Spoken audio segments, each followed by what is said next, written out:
Toe with Mountain Man and the Wiz.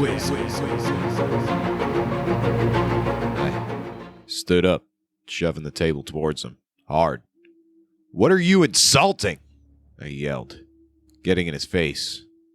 I grabbed him by his suit collar, his cane falling to the ground. I drew back my fist, ready to hit him. "It was a drunken mistake, Steve," he said to me, not even flinching at my sudden outburst. I looked over him. "Who the hell are you?" Nick laughed quietly, loudly this time. "If I told you, you wouldn't believe me." I let go of his shirt collar, picking up his cane for him before straightening up again. "What is it you want?" Nick leaned against his cane, watching me. "I already told you. So what about you want?" I watched for a minute before chuckling softly to myself. "You can't give me what I really want," I said to him, looking him in his eyes. He didn't break eye contact. His wide smile spread across his face. "Try me." I stared at him for a long time, searching for any deceptiveness. I found none. I sat back down at the booth and sighed deeply, staring at the ground. I felt tears pricking my eyes as my throat swelled a bit. "I want them back," I croaked out. Nick watched me for a long time before speaking up again. "I can do that." I looked at him, tears now actively flowing down my cheeks. "It's not funny," Nick shrugged. "Who said I was joking?" I stood up, getting in his face again. Don't fuck with me, man. Don't fuck with me." He held his hands up defensively. "I'm not. I let go and crossed my arms. I can give them back to you for a price." I rolled my eyes before locking eyes with him again. "What price?" I asked, genuinely interested. What this crazy old bat would want. Nick chuckled quietly. "Well, Steve, all I want from you is your soul." My soul? I asked, almost in disbelief. Yeah, it was official. This guy was insane. "After you die, of course," Nick said, making sure I fully understood the terms. "I'd come to collect in another 30 years. I laughed loudly. This old bag wouldn't even be alive in 30 more years. Hell, he looks like he could drop over in the next 30 minutes. "So, I agree to give you my soul after I die, and you'll bring back my wife and daughter from the dead." Even believe I was saying this. Was I in some kind of movie?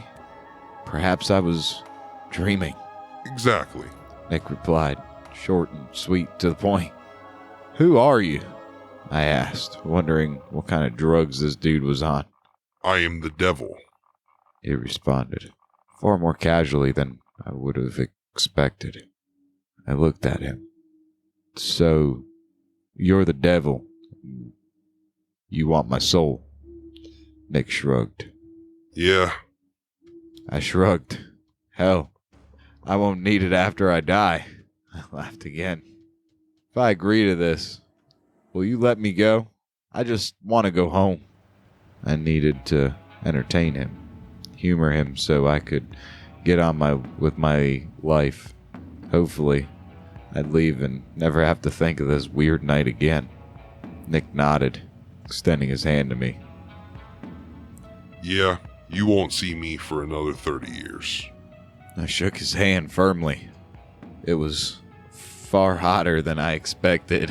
I quickly withdrew my hand. Looking at it, turned beet red. It looked like it was burned. When I looked back up from my injury, Nick was gone. Not just that, the whole diner was gone. I looked around. I pulled off into a small field, my truck parked about 100 yards away on the side road. I looked around once more, saw nothing in my direction, quickly jogged back over to my rig and just pulled back onto the interstate, drove straight home, not wanting to stop again for fear I'd never make it back. I arrived around midnight, which It was nearly impossible, considering the drive was 4 hours and I had spent at least 2 in that stupid diner. Should have been closer to 3 or 4 in the morning, but no. It was like I'd never even stopped on the way home. So I unlocked the front door and stepped inside, looking around in the dark. Flipped the light switch, kicked off my boots. I heard a voice call from upstairs. I froze.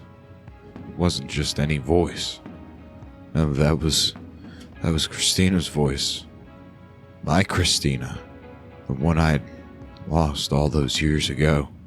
I heard the patter of little feet scamper across the floor upstairs. Daddy? This was impossible.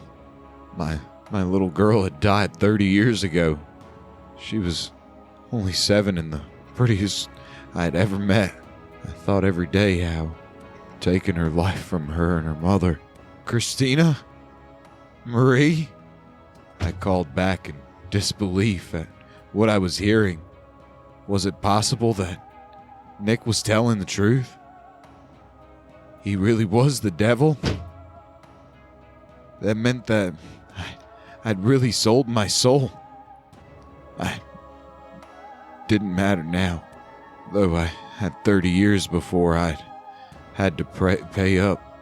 I had 30 years to spend with my family. 30 years I thought I'd missed out on. I was deep in thought. My wife and daughter finally made their way down the steps. I realized then that Nick was without a doubt the devil himself. I had made a deal with the devil, and the reason I knew was because he was notorious for being a trickster.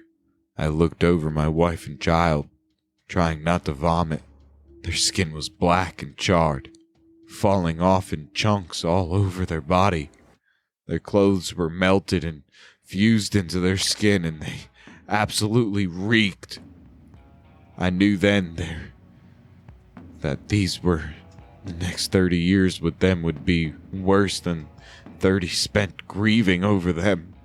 They were now a constant reminder of what I'd done, and the worst of it is that I'd sold my soul for this. And I think I know exactly how he's gonna kill me. I may as well take the smoke detectors down now. Thank you guys for joining us for the I Met the Devil in a Diner in Texas, the final part. Hope you guys enjoyed this creepypasta. We're certainly to have some more going your way, and make sure you listen to part 1 and 2 to fill the whole story all right around for you guys. All right. You guys have a good night, and remember, keep your tinfoil hats and your bowls close. Never know what may happen. Peace.